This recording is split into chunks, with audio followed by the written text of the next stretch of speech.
bonfire? I couldn't. The only plans I made this week were to have a little dinner party, and of course that was the night that everyone was like, I'm going to a bonfire, what are you doing? I was like, slaving away over a hot stove for 8 hours. What'd you make? I've made some Thai food and some scallop ceviche. Famous. Those are like my favorite things that you make. It was so good, it turned out really good, and it was people that I hadn't seen in a long time, so that was really nice. What did you get up to? I had a lot of fun. Last Friday, after the show, I worked here at the brewery. It was a gorgeous day at the brewery, a lot of fun, very lively day. Mm-hmm. And then when I got out, scooted, a typical Friday, tea, art openings, then stuff. But tea was a blast. Then I scooted on over to the Sean Treadwell Gallery where Emily Small was having her opening. Did you make it to that one? I didn't. Really, really gorgeous stuff, like these very stormy beach scenes, like these like really saturated turquoises in them, really beautiful stuff. It reminded me of going into, and this isn't a negative at all, it's I really like it, but like it almost like you went into like some 90-year-old man's den and it was like a wood paneled room and like that was this like bright shining beacon on the wall, this like turquoisey, like not a shipwreck, but like stormy sea scene. Mm-hmm. But really beautiful stuff over there. Did her show come down yesterday? Unsure. It might still be up. I'm not sure if Sean has an opening tonight, but definitely stop by whether it's that or something new. There's always really incredible stuff over at the Treadwell Gallery. Why don't we tell everybody who we have on our show today? Okay. You guys, thank you so much for tuning into Wake Up in Provincetown. That's the name of this show. The show is not called Good Morning Provincetown. It's not called Wake Up Provincetown. It's called Wake Up in Provincetown. But also call it whatever you want as long as you're watching. Yes. Yeah. I know, but I mean, I don't think anyone has ever called it the right thing when telling me about it. They're like, I love Good Morning Provincetown. I love your podcast. Are you still doing your little show? Yeah. I'm like, do you not watch it or do you not know what a podcast is? Whenever somebody goes, are you still doing your show? I go, that's your way of telling me you don't watch it. Yeah. So to those of you that are watching, we love you and thank you very much. Yeah. Share it. Tell all your friends about it. Like and subscribe. Call it the right thing. Okay, since we're done bothering you about that. What? What were we just talking about? We were talking about who we have on the show today. Oh, that's right. Our dear friend Todd Flaherty here is here to talk about his feature film premiere. Chrissy Judy came out yesterday here in Provincetown at the International Film Festival to a sold-out crowd and raves. Peter got to go, loved it, said he had every possible emotion watching this movie, and he's a tough nut to crack. I try to make him cry all the time, and it just doesn't work. Todd was able to do it in under 90 minutes. Wow, I'm surprised. I feel like that would be a special skill you have. He's grown immune to my charms. We also have Sophia Silver coming in. She is the writer, director, producer of Over Under, which is a film that is showing today and tomorrow for the Provincetown Film Festival. A really, really sweet movie about childhood friendship and how it develops and how people change, even at that age. Yeah, it's similar to Todd's movies. The themes are going to be very. I think a lot of people are going to be like, oh, I've had similar experiences. I think a lot of women have like beach friends. Like my little sister she would go to a beach and meet a friend and they would have the most magical day, and that's kind of the theme of that movie. So I feel like a lot of people are going to be able to relate to that as well. Who else do we have? Oh my God, you guys, we have Dale Dickey here. Her gay fan base probably knows her best from the Sordid Lives cinematic universe. She also was in Winter's Bone, won an Independent Spirit Award for that. And she was on My Name is Earl too, as the character's name was Patty the Daytime Hooker. Mark was like, she played the crack whore in My Name is Earl. I was like, I'm sure that's not what it was called. Right. But close. Yeah. So we've got a killer show for you. Yeah. I love the film festival. Me too. Like, you never know who you're going to run into on the street. Bowen Yang, Parker Posey, Dale Dickey. Dale Dickey, I also saw at the Red Inn yesterday. Is she here yet? I saw her at the Red Inn on Wednesday. I waited on her. She's very sweet. Yeah, she's very, very sweet. Had some happy hour yesterday outside. She came in and got some oysters for dinner.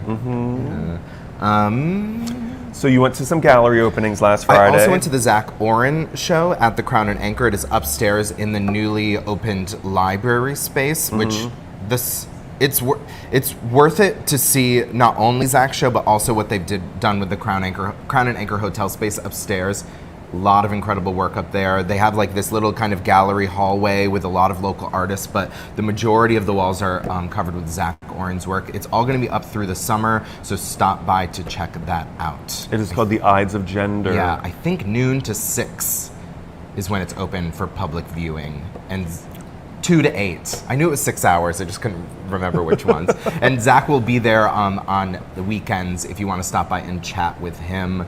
It's really amazing work. I know I showed the video last week, but he has 52 pictures of trans people throughout the country, and each one is accompanied with like a little blurb from their interview. And I had to stop reading them because I was with friends and it was really busy, and I was crying at each one. Aww. And not necessarily crying because they made me sad, but like crying because they were so uplifting, and seeing people's unique perspective on the world really moved me. Mm-hmm. Yeah. I haven't gotten to go over there yet, but I told Zach that I would gladly accept a private walkthrough with the artist. Mm-hmm. I love to like see art with the artist and have them, not all artists are good about describing what they did or talking about it, but I know that Zach is. Oh yeah. I mean, during that interview that we showed last week was 8 minutes, but I had about 25 minutes of footage because I sat down with him and we just started chit-chatting, and it was such an incredible conversation. I had no desire nor did I know how to shift it to turn it off. Mm-hmm. It was such a great chat, and then I ended up spending 2.5 hours with him after it, just like hanging out. Mm-hmm. Yeah, they're fun. He's really incredible. Stop by to meet him, stop by to see the work, stop by to see the new Crown Space. And I mean, if you're gonna go today, you could also swing by the Wave and see Todd Alsop's opening night of his George Michael show. Yeah, I think we have his poster up. Yeah, is that on here? Yeah. So Todd Alsop has the George Michael Experience. It's premiering tonight, and it's gonna run Fridays in the Wave Bar at 7:30 through the summer. We were very lucky.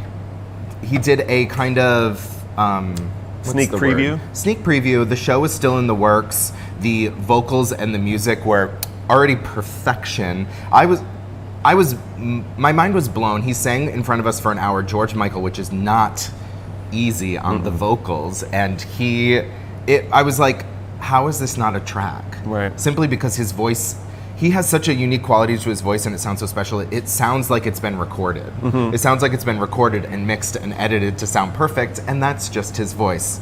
So a hearty fuck you to Todd. Just kidding. I said the same thing to him last Sunday. Oh, I had the opening night of my show Goodnight at the Post Office Cabaret last Sunday. Todd was one of my 3 guests. He did 2 songs from his George Michael show. And everybody's just sitting there like, it's so much fun to watch how effortlessly somebody who can just naturally sing really well do that. Yeah. Especially when you're somebody who wants to sing but can't do it nearly as easily or well. Yeah. So we're all sitting there just going, how? How is this happening? Yeah. Love you, Todd. But the George Michael Experience, not only is it music, choreography, he has really fun outfits to wear that are reminiscent of George Michael. It tells the story of his career through his music, and it's fun and uplifting and sad and heartbreaking, but it's a really, really, really incredible show, especially if you're a fan of George Michael. My mom is actually planning to come back to see this because she's such a big George Michael fan. She's really excited to see it. There's a bunch of more shows starting soon, too. Bunch of more. Thirsty Burlington is starting on Tuesday night, doing her Cher show in the Paramount. Mm-hmm. That'll be every Tuesday for the rest of the summer. Mackenzie's Burlesque show is premiering this week. Joao Santos' show is premiering this week. Cherie Marcel is doing her Whitney and Adele vocal show. Talk about like an amazing is it hour. One show that's No, Whitney she's alternating. Like 1 week she's doing Adele, the next week she's doing Whitney. Probably to give her voice a break, but I'm like, you take a break from Whitney by doing Adele? No, that's not the right thing to give your voice a break. Did you go to the Whitney show last year? I didn't, but I saw her perform in so many places. Well, here. actually, she performed here on our show. I saw her kind of pop up with Mike Flanagan at a few of his piano nights.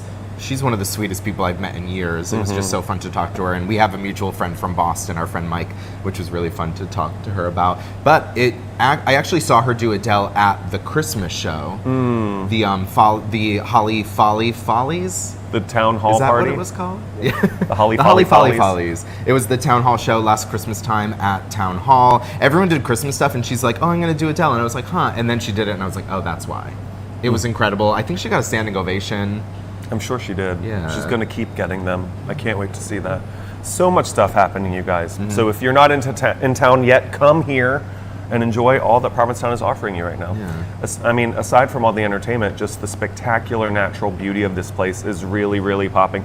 I think we've had a couple of 2 rainstorms to get a lot of that pollen away. Everything turned green last week. Everything's green. Your car's not yellow anymore. It is. It is. There was like a 2-inch layer of pollen on my car, and it's know. black, and it's never gonna go away. Black and yellow. Yeah. But it's beautiful here. After I went to Zach Orn's show last Friday, I actually went to one of my favorite restaurants that opened recently, the Mayflower. What did you get? Spaghetti and meatballs. I always get spaghetti and meatballs, and a side of bread, which is an entire loaf of bread. Which, if I'm ordering bread, that's what I want. A whole loaf. Oh yeah. I haven't been in there yet. Yeah. It's one of those places where I'm like, before you know it, it's October and they're not open anymore. I go a Get lot. in there. It's one of the most affordable places in town. The food is kind of no fuss, but delicious. The staff was really fun and friendly, and it's a great spot. They put us in the window so we could people watch. Fun. Yeah. Excellent. What else did you do?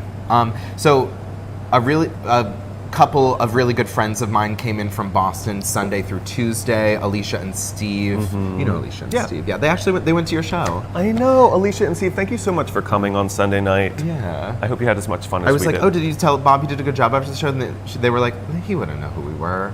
But still, always tell the person how well they did. No, but they loved your show, and they were blown away by Todd, Liza, and they said it was a total fun day. And on Monday, after I had the Visitor Services Board meeting, we met up and went to the Provincetown Inn pool, where we actually ran into Liza a lot and Todd, and they were a little starstruck.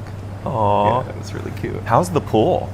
Gorgeous. I've been like 3 times since last Monday. That's going to be your main hang this summer? It's such a beautiful. I mean, I always used to go a lot, but it's entirely beautiful now.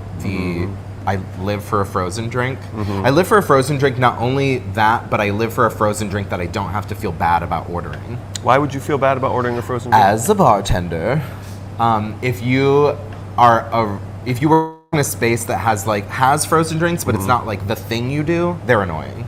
Yeah. You're never quite set up. It's always like, oh, dear God, I have to make a pina colada right now. But they are fully set up for frozen drinks. They have a list of about 10 of them, and It's what they do. They've got like a bunch of those things, yeah, right? I'm a bit of a slut for a frozen drink by a pool, you know? If you want to win his heart, just buy him a pina colada. Very that. Yeah. That evening so I called to make a reservation at this place, and they said they had nothing, but then as we were trying to figure out where we were going, Alicia and Steve were walking, because they stayed at AWOL, which they said was incredible. They were just happened to walk by Sal's, which I had called to try to get a reservation, and they didn't have anything. She's like, I'm just gonna ask. And they were like, yeah, come on in. So I had my first dinner of the season at Sal's. It was, surprise, amazing. Carbonara? Duh. Chicken parm? I got the chicken parm. I mean, Steve got the chicken parm. I got the carbonara. Alicia got some sort of seafood pasta. And everybody shared everything or no? Sonny got, we all had bites, but Sonny got the pizzaiola, and the second he put down, he's like, I thought this was pizza. He was joking. Oh boy. But it was incredible, amazing service, amazing food, amazing drinks, and it was fun because the next table over was Abby Cummings' birthday party. So happy birthday to Abby. She turned something on Monday. 30-something. Yeah, maybe. She might be younger than that. Oh. But there was a big table with like Beanie and Bree, Thirsty. It was just like a fun little crew to be near. Excellent. Yeah. See, you are enjoying your time off. I really am. I worry about you sometimes. Yeah. You need to have fun. Enjoy being here. Don't just work. Yeah. Enjoy being here. Otherwise, why be here? Yeah. I actually Googled this past week. Do you know how when you do a Google search, you can subtract things out? No, I didn't know that. So if you put a dash and then a word, it will show you results that don't include that word. I did not know that. It's great because if you're searching for something and all you're getting is the same thing you don't really want to see, Right. you can subtract something from that out of it so you can get other results. And I literally Googled exhaustion remedies minus sleep. And I'm like, if that isn't the perfect representation of what it's like to live and work and be in Provincetown for the summer, you're like, I'm exhausted, but I need a solution that isn't sleeping because that isn't an option. What are the exhaustion remedies that don't include sleep? None that I thought were gonna help. Really? No. I'm gonna take a B vitamin, I guess. We'll see if that works. Oh, yeah. Yeah. Do it. Try it. A B vitamin? Yeah. Yeah. After I went to Sal's, I popped on over to Gesellschaft. Where you worked. How'd I do, Andrew? Ah! Claps. I worked the party. The theme was lock up. It was very cute. Abby's birthday party came over from Sal's, and it was a really fun crowd. Good. I love Gesellschaft because it feels like it's townies, it's friends, it's people that get to come visit, a lot of looks, it's after Showgirls, so you get a lot of the queens coming over after. Yeah, Kaya came in a jumpsuit. It was very cute. Oh, that's right. So I got out of work just in time to like run over to the Crown as they were doing the lineup and the applause at the end of Showgirls, like to decide who wins. And Peter and Michael Ponte were in there watching the show, and I was standing outside with Austin, and I was like, let me just sneak through the stage door and see how this is going. And I was backstage, and I like see them all lining up, and Ryan Landry's like naming them, and he like looked over his shoulder and saw me standing there and was like, "You come out here," and I was like. And then I'm on the stage, and he was like, "You're going to stand behind all the acts and go down the line while we're giving." I was like, "Okay." So then Peter and Mike were like, "What is he do?" They didn't even know you were there. Yeah, they were like, "I thought he was at work. Now he's on stage at Showgirls." So that was really fun. Who won? This child, Naeem. Yeah. I mean, I didn't get to see any of the show, so I was like, "What is that? Who is this? Yeah. This tiny little person defeating all of these." Like adult professional drag queens. I'm like, well, that person must be pretty special. I think Naeem had a show at the Grotto Bar last Saturday. Really? If I'm not mistaken. I think it was his first headlining show at the Grotto Bar. Are you kidding? I saw the poster. I didn't get a chance to fully read it, but that is what I deduced. No? There was a poster that said Naeem. You mean Saturday there's not night. an I don't know if it 8-year-old was last headliner Saturday. at the Grotto Bar? Why not? Why? Honestly, why not? I've seen Could they Naeem do that? perform. They won when I was there as well. Really incredible stuff. Yeah. Really a talented singer. And I can't wait to see him grow up on the Showgirl stage like so many have. No, so of course I'm not going to say who said this, but I turned to an old friend of mine who was standing there, and I was like, "That kid just won. What does that kid do?" And the person goes, "Strips." Jesus. You can guess who said that. Probably. But congratulations, Naeem, the vocal powerhouse. Yeah. Another place I checked out on Monday with Alicia and Steve, we stopped by Spindlers. They opened their rooftop space. Sonny is there on Mondays for lunch, so we stopped by and hung out with him, had some delicious margaritas. I personally am not a big fan of Mexican food, but they have a really delicious, like, semi-Mexican inspired burger that I really love. You're not a fan of Mexican food? No. Huh. It's just not for me. Really? Yeah. I always think everything is the same thing. It's like a tortilla, cheese, beans in different shapes. Racist. No. God. Thank you, Ethan. So give us some news stories around the. Where's Julian? Because this let's is bring very on Julian. important. We have a very important message from our state senator Julian Sear about a public health emergency that is coming our way, whether we like it or not. Middle. Yes, sit between I us. just wanted to be in the middle of you two. Just talk loudly into my Hi. microphone. First of all, You don't have to. and It'll pick you up. First of all, congrats on your show. Thank It was you. fabulous. I was there, Thank you. and just to see how it's developing. And I think we should start a campaign to have the Mayflower open year round. I'm I- so Darren, excited. are you I watching? think that's Darren. Come on, Darren. But anyway, wanted to come on today and just give a little bit of an update about the work that we're doing in state government and town government with our community health partners around monkeypox. This is a virus not commonly seen in the United States that is affecting people in the global north, and it's particularly among gay men, bisexual men, and men who have sex with men. And I think the most important piece is that we're taking this pretty seriously.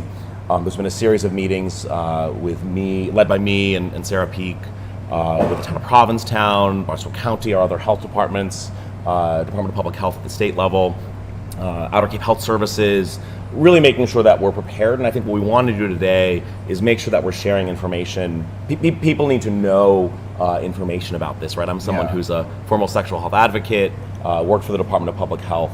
And, look, we're gay men. We have sex with other men, right? What? We need to... hopefully we have sex with other men.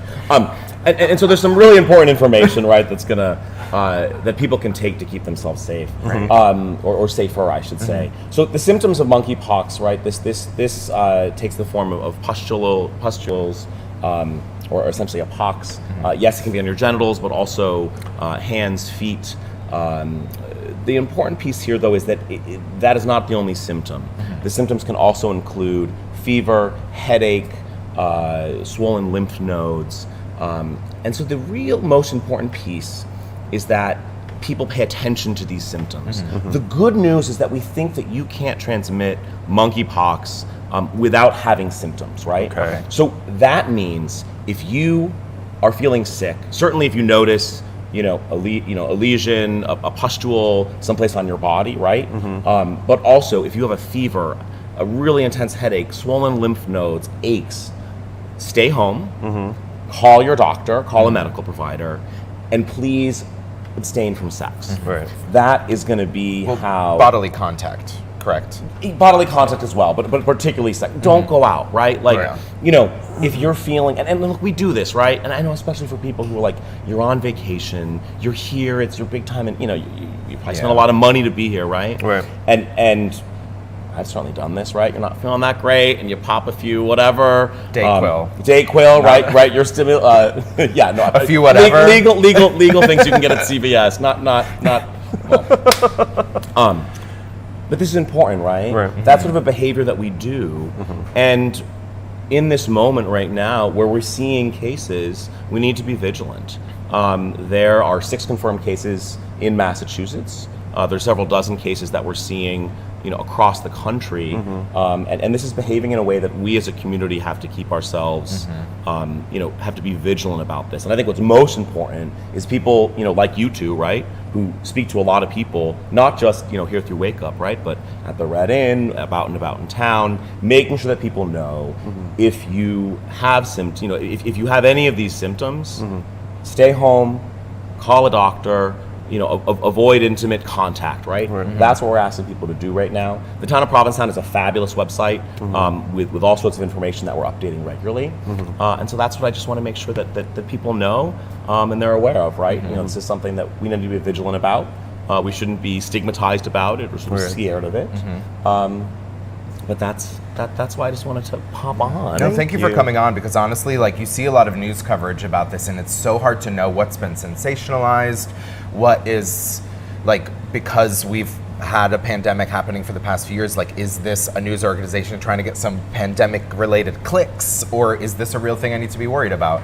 And it seems like what you're saying is there's no real need to be worried about it. There is a need to be safe and proactive and aware. There's a need to be vigilant about this, right? And I think, again, if you have that information, the good news is we think that if you're not symptomatic, it's much harder to spread this virus. So if you have those symptoms, stay home, call your doctor, and really avoid intimate contact, big social contact, until you can get some medical care. When you bring your trick home, turn the lights all the way on.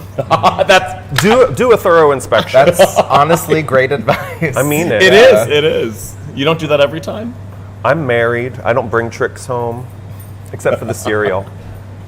Thank you so much for coming by. I heard you got a big TED Talk happening I do. tonight. I actually have to go rehearse. So TEDx is here in Provincetown, and I'm one of the 9 speakers who are speaking. My talk is called, you'll both like this, it's called Serving and Service. I do like Lessons from a life in restaurants and politics. I love that. So I better go finish it. Yeah, break a leg. But it's really exciting that we're here in Provincetown. A lot going on this weekend. There is a lot going on this weekend. And it's just always a joy to be with you, too. Thank you for coming. Can you believe this is 3 years? No! This is your 3rd summer. I know, this is the 3rd summer of this show. I think this. Yeah. This is the 3rd summer of Wake Up. We started This is in the 3rd summer of 2020. Wake Up. I think this absolutely. may actually be our 100th show. I didn't count, but it might be. Well, Mazel Tov. Congratulations. Thank you very much. you. See you soon. Love Thanks you. for having me come on. I Awesome. love you too. Bye. Love you too. Hey. Okay, I have a couple more things to talk about, some news stories. I don't know if you're aware, but last summer, our good friend Mitra Kaboli was in Provincetown recording for a podcast, and the time has come. Welcome to Provincetown premiered this past Wednesday with 2 episodes airing, and I think it's going to be an episode every Wednesday for the next few weeks. I think it's going to be 6 episodes in total, but it is called Welcome to Provincetown. You can search Welcome to Provincetown wherever you listen to your podcasts, whether that be Spotify, Apple Music, anything like that. It's really fun. It is hosted by Mitra. It's co-produced by Mitra and Emily Foreman, along with Stitcher, Rococo Punch, and Room Tone. And it's kind of just telling the story. She kind of immersed herself in Provincetown, learned about Provincetown through her own experiences, but also interviewed people about their experience. And our very own Ethan is kind of a character on the podcast, talking about his summer in town, along with Kristen Becker and the other Summer of Sass kids. We also have Sunny White as a character, Kaya Cristal, I did an interview or two on it, so there's a couple sound bites of me. I got a little time in the first episode.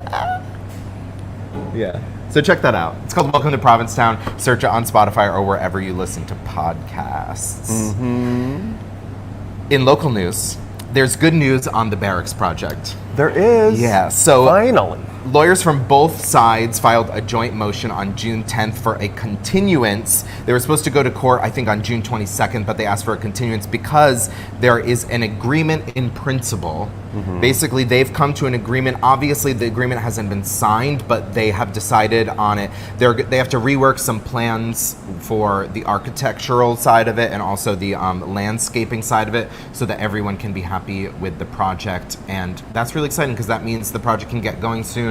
It's going to be a few years from breaking ground to it actually being able to house people, but there's no such thing as soon enough. Right, for that's things good like news. this. That's great Yes, news. exactly. Okay. I do want to talk about one thing because we were talking about it last night and we had a little bit of a tiff about it. What? So this past Met Gala, Kim Kardashian turned heads by wearing the iconic dress that Marilyn Monroe wore when she sang Happy Birthday to President Kennedy, and people had feelings about it. She wore it down the red carpet, and the dress had been housed in the Ripley's Believe It or Not Museum in Florida for many years now, and it's kind of the first time people had seen the dress, and I think there was some museum society that kind of spoke out against it, said that like this is a piece of history and should not be worn by other people. And there were reports last week that the dress had been like severely damaged by Kim Kardashian and her team while it was walking down the red carpet. Her team, is that what you call her butt? No, that is not what I call her butt. Because that's what ruined that dress. No. Didn't you see the back of it? That is the back. But actually, since we chatted about it, a rep for the Ripley's Museum released a statement saying that the dress had not been harmed. Oh. And that the pictures that were being shown of the dress of its damage was damage that was there. And they're not even sure if the pictures that were being shown were taken before or after Kim had worn it. And a lot of people were condemning Kim and blah, blah, blah. But I just feel like people are mostly doing that because they hate Kim Kardashian, not because they care about this dress. Most people didn't even know it was being housed in the Ripley's Believe It or Not Museum for the past 30 years, and now all of a sudden they care about it. I don't hate her, and I don't particularly care about that dress, but it's just like, why do that? The theme was gilded glamour, and it was all based on American history and fashion, and that was a big moment in American history, and I think she's definitely trying to like posture and position herself as a kind of Marilyn Monroe adjacent figure of our generation. Okay. Which I see the argument for that. I don't. And also, it didn't fit. Like, what if you're gonna? Why put on something that doesn't fit? For the moment, for the glamour. She shouldn't have done it. I love it. I just think the dress itself, if you're going to look at it as the thing. She was wrong for that. Two iconic moments in history. Lucky dress. Donate it to Goodwill. But now we have a really special video from Jeff from Test and Treat. It kind of goes in tandem with what our Senator Julian was talking about. Summer's about to be popping, you guys. Take care of your physical health and emotional and mental, but watch this. Yeah, take it away, Jeff.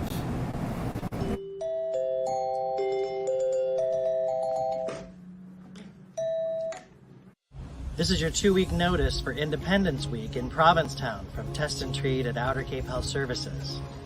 Testing at some places can take up to a week. Treatment can take up to a week. We're definitely here if you need us, but there's probably better ways to spend your vacation here in Provincetown. Midday walks on the beach. Relaxing by the pool. Hanging with your friends at tea dance. Community events and parties at the Provincetown Brewing Company. Parties and shows at the new Crown and Anchor. Live entertainment at the Pilgrim House. Shows at the Post Office Cafe. Or other places in town. So go to gettested.cdc.gov and find a free testing center near you so you can get tested and treated if you need it before you come to Provincetown for your vacation.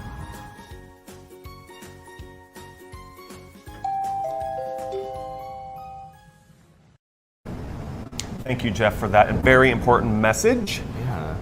Please welcome Sophia Silver. Hi, Sophia. Hi, Good thanks so much morning. for having me. Of course. How excited are you for your film premiere? I It's cannot not wait. the premiere, right? It already premiered? Our New England premiere. New Great, England. great, Yeah. great, great. You premiered in San Francisco? Yes, premiered in San Francisco, but the film is based on my true friendship with my co-writer and best friend from our summers on Martha's Vineyard. Okay. So like being in this environment feels amazing. Yeah. Where did you grow up? I grew up in Los Angeles. And spent summers on the vineyard? Yeah, my mom grew up in Cambridge and loves New England and wanted her kids to have that summer New England experience. Yeah. So I feel like a lot of women are going to see this and really relate to it because, like, I feel like every woman has a childhood memory of meeting someone at the beach and just becoming immediate best friends, which is kind of what happened in the Yeah. story you're telling. Yeah, so my best friend, co-writer Siani Rosenstock, we met when we were 4 years old. We were inseparable in the summer, did not live in the same place during the school year, and it's a really special kind of friendship because it's like you leave the person you are back home during school and you have this whole other version of yourself over the summer. Yeah, I really hope women relate, respond, and I hope I feel like it's a reflection of personhood in some way too, that people can recognize moments of themselves during adolescence anyways, because it's a tricky, painful time in life. Yeah. Why is it called Over Under? Two reasons. One, like the actual game of going over and under the waves, and it's sort of a metaphor for the way we approach conflict and the waves of conflict in life and how we either decide to go over them or under them. And like a lot of creative professionals, this was a pandemic project at first, right? Yeah, so the idea came to us during the pandemic because I think all of us were in some sort of existential angst. Still. Yeah, exactly. And Siani and I were following, mandates, being home, Zooming a lot, and we were feeling really grateful for our friendship because it was one thing that kind of grounded us during this time, and we were reflective of our childhood and had this crazy idea to try and write a script and make a movie, and we were really fortunate that we actually got to do that. Got to work with a producer that you really admire. Yes, Cooper Rife is our executive producer. His film Cha Cha is also here, and his first film Shithouse was super inspiring to me. So my background is in acting, and I was so in awe of someone who wrote, directed, starred, produced his own work. Of course, I loved the film, but I was also like, this is a young person in the industry making the kind of work that speaks to him.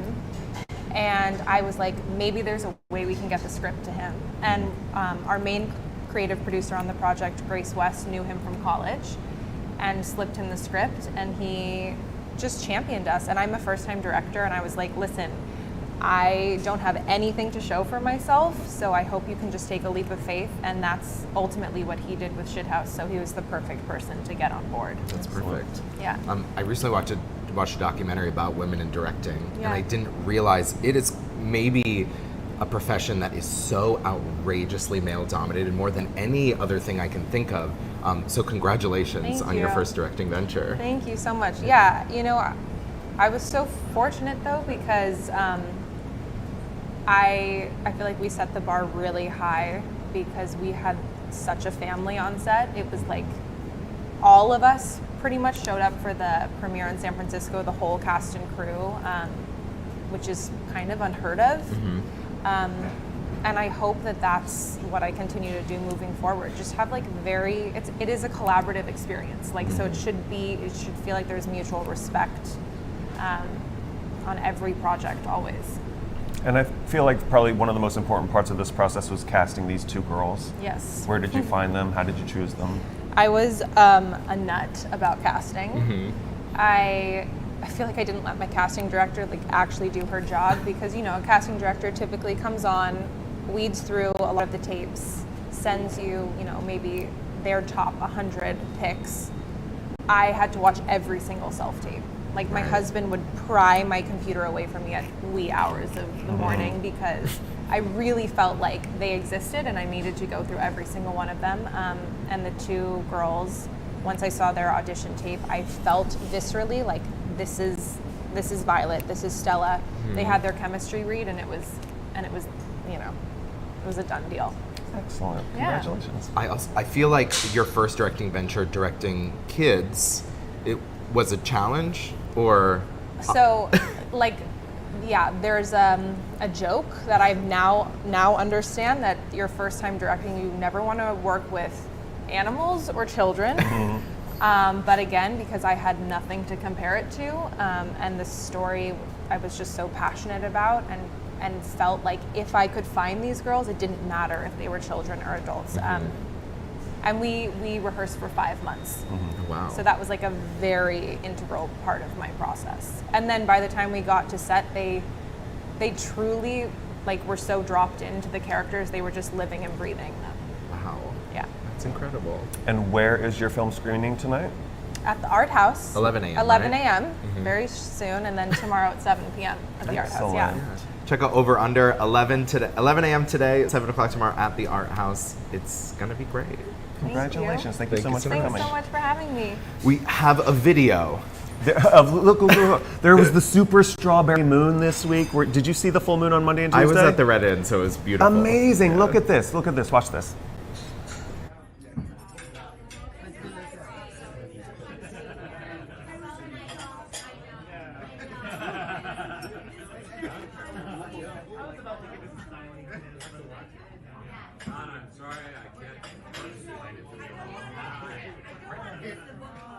We'll switch around for dessert.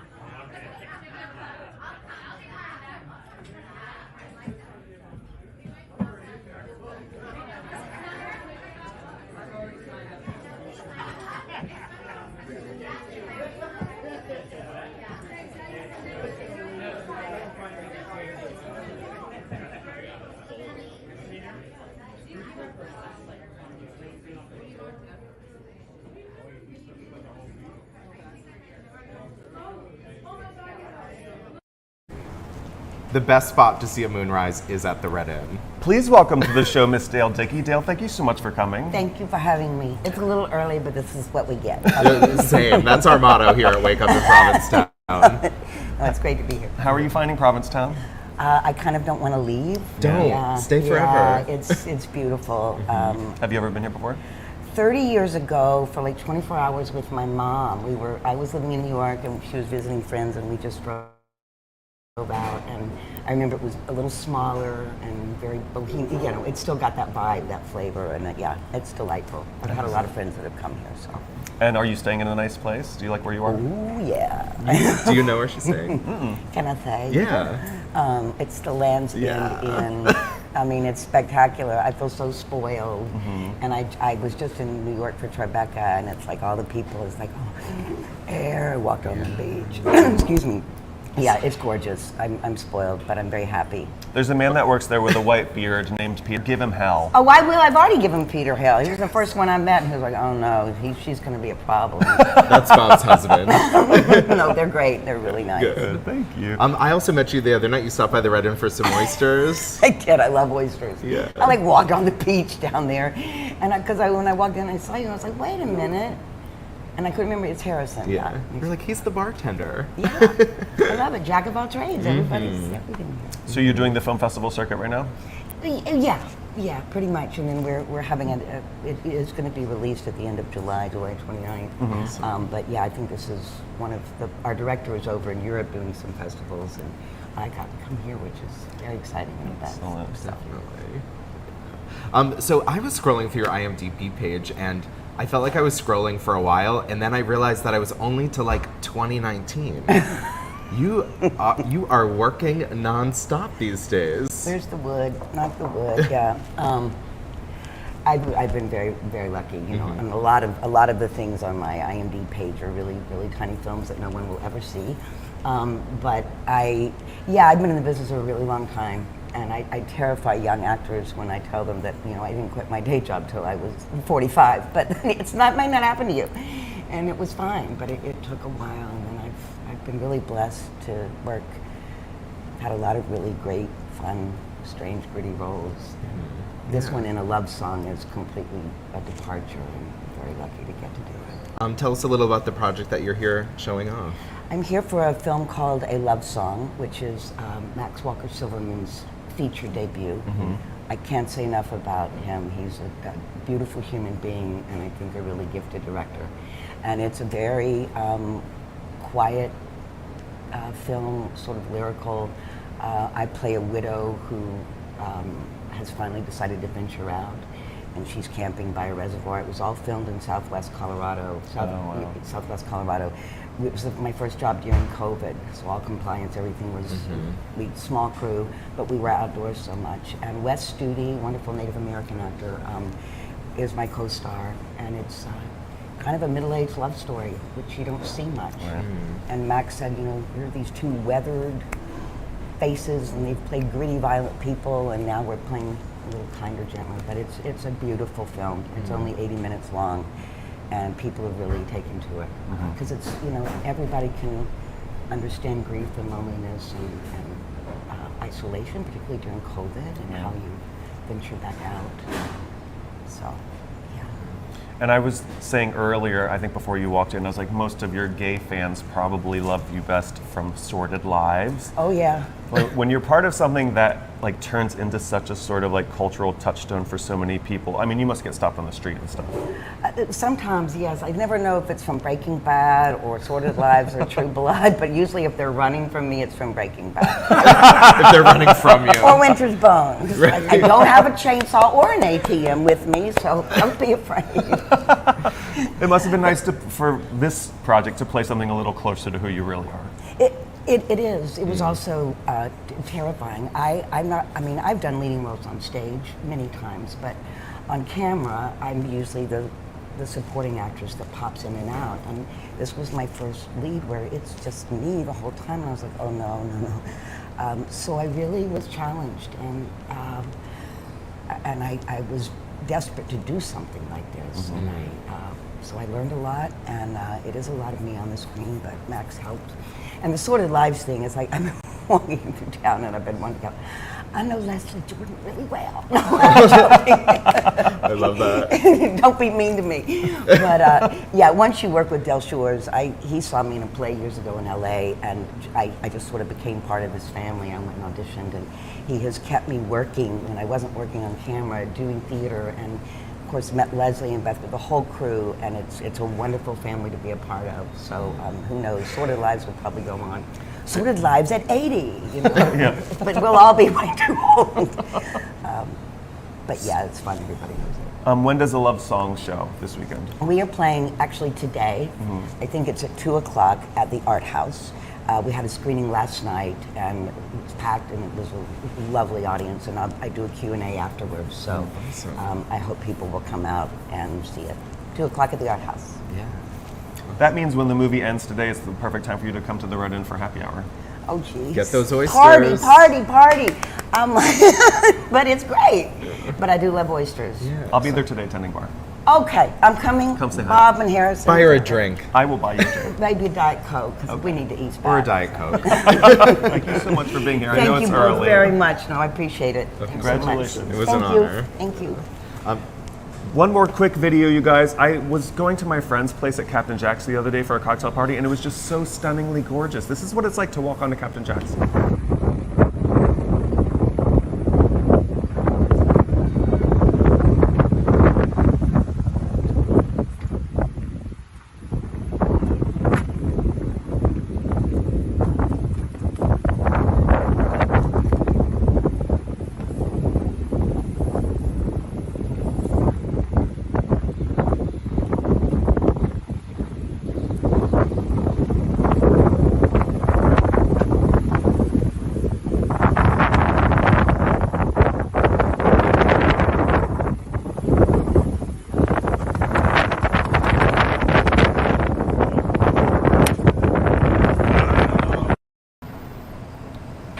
Please welcome to the show, Mr. Todd Flaherty. Todd, welcome back. Hello, thank you for having me again. course. Yeah, I For- can't believe you're making me follow Dale Dickey. I That's know. what this is like.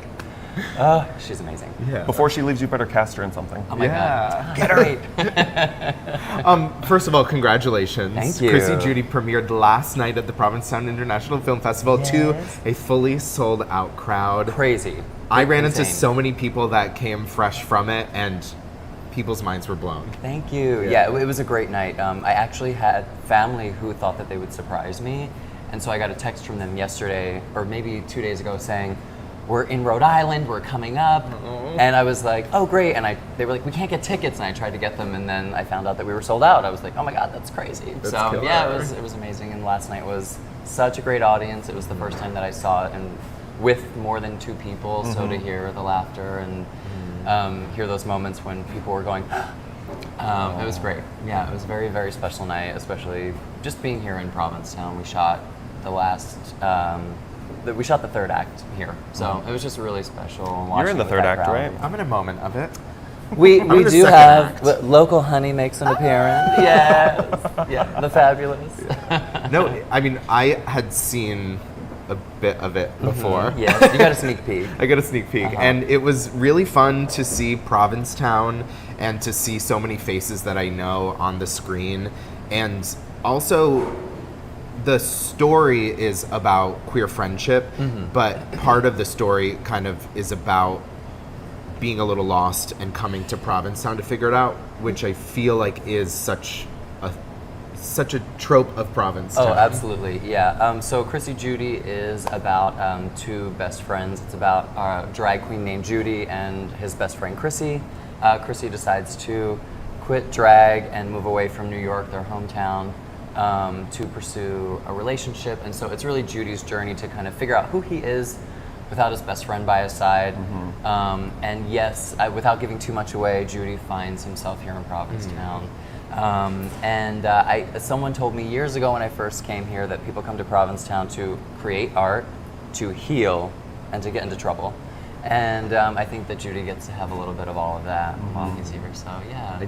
You did all 3 of those things personally as well. Me? No, I never get into any trouble here. No, but definitely a lot of healing happened for me here, and creating art is just, I mean, it's such an inspirational place to be. So it's easy. Yeah. So this is the first festival for your movie? This is the first festival for us. I'm dying. We have a really big festival coming up that we're still not allowed to fully announce yet, but I can say we'll be in Los Angeles next month, which I'm really excited about. If you were watching last week when I was like, oh, and also, oh wait, maybe I can't say that. I was watching, I was like, good thing I caught myself. I know, we'll probably be allowed to talk about it on Monday or Tuesday next week. So if Great. you're interested in where you can catch us next, follow us on Instagram at Chrissy Judy Film. And we'll be posting our updates about where we'll be screening next. And then there are a few other ones after that that are really exciting too. So. What made you want to tell this specific story of queer friendship?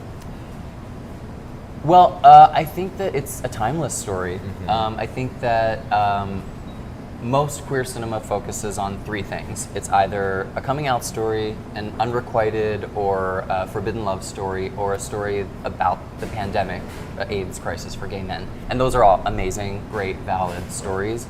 But I just felt like there is also this really unique story about platonic friendship and these connections that we make with specifically other gay men in our journey to discover ourselves and in our journey to find our chosen family.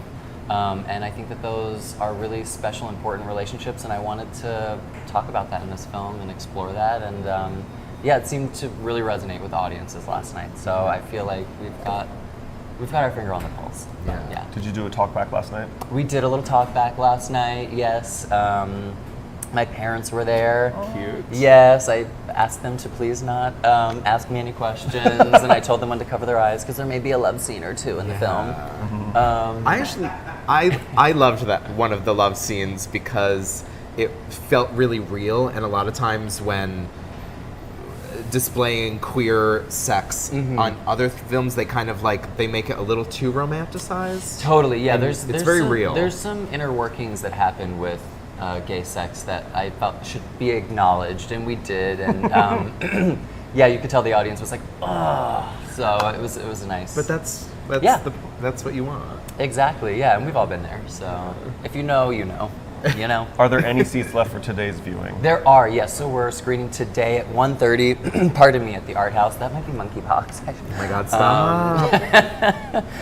1:30 at the Art House, and that'll be our last showing for P-Town. I know I'm gonna get way ahead of ourselves here, but are there any projects on the horizon? Or So- is this it for the moment? Well, I mean, obviously this is my baby, and it's been great Yeah.